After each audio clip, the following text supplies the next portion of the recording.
Hello students and welcome back.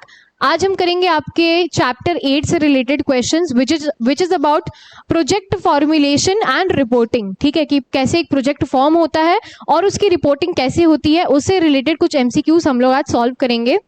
सबसे पहला question आपके बोर्ड पे दिया गया है कि प्रोजेक्ट फॉर्मुलेशन किस चीज से रिलेटेड होता है।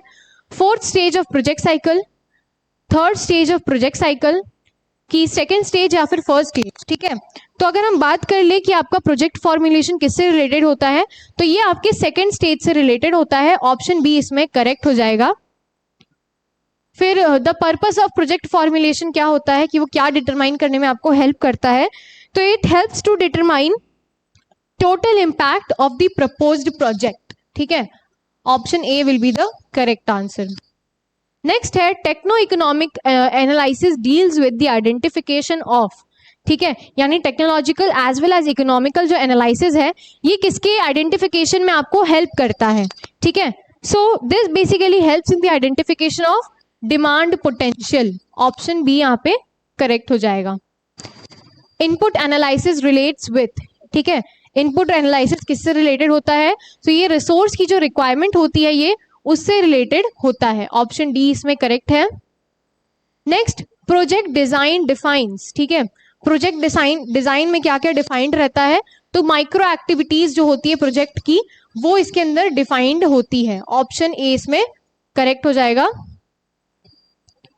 नेक्स्ट क्वेश्चन है feasibility study is defined as formal investigation of profitable opportunities, informal investigation या फिर इंटेंसिव इन्वेस्टिगेशन।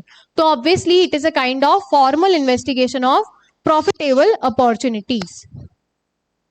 डीपीआर क्या होता है, ठीक है, तो डीपीआर हमारा किससे रिलेटेड होता है, वर्किंग प्लान से रिलेटेड होता है, एक्शन प्लान से रिलेटेड होता है, नन ऑफ द अबव या फिर इंप्लीमेंटेशन प्लान से रिलेटेड होता है। तो हम लोग का जो डीपीआर होता है ये रिलेटेड होता है हमारे एक्शन प्लान से। ठीक है, ऑप्शन बी करेक्ट है। The following is not a critical issue. ठीक है, क्या हमारे क्रिटिकल इशू नहीं होता है, टेक्नोलॉजी, प्रोडक्ट, वर्कर्स या फिर none of the above. Obviously technology हमारा क्रिटिकल इशू नहीं है। Capacity to fall back is to have an main strategy, to have alternative strategy, to have a subsidiary strategy या फिर none of the above.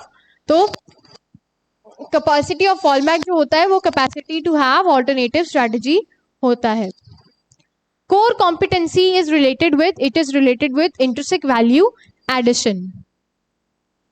Option B इसमें correct हो जाएगा। ठीक है, so yes, this was the most easiest question of your chapter number 7.